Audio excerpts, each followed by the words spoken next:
Bundan gelmişik o dostlar. Şimdi üzü külaya. Yani bu yola getireceğiz.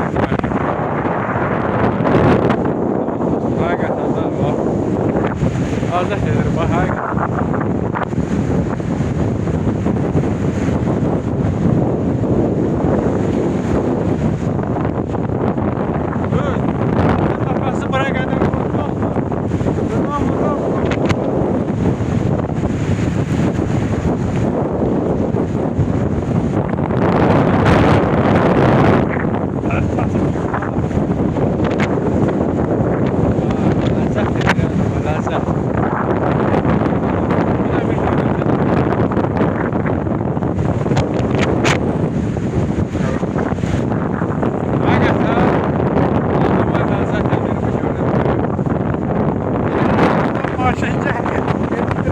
Yani.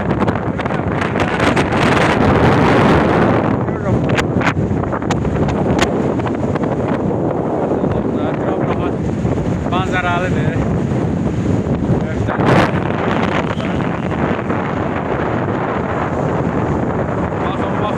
Bakın.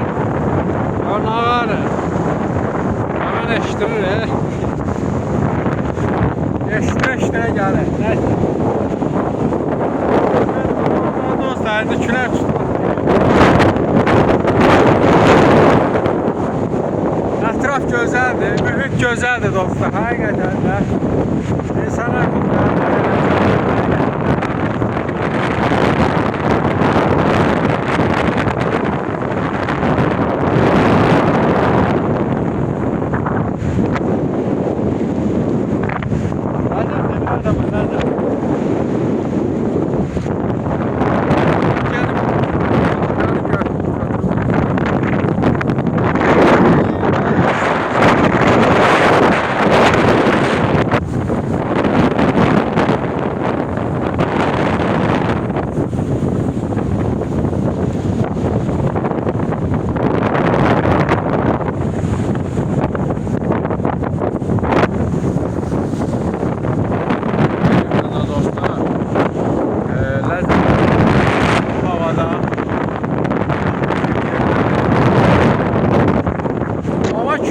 dostlar, həqiqətən də mən indi geriyə qayıdacağım. Çünki mən gələndə o qədər külək yox idi dostlar.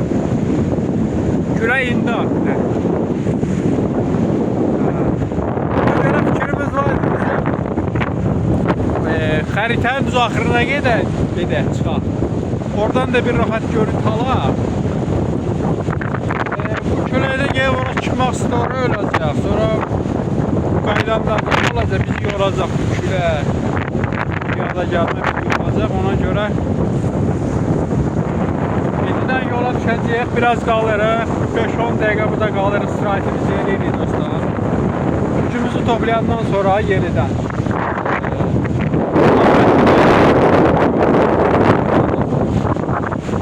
Ləzzət edir də adama bax.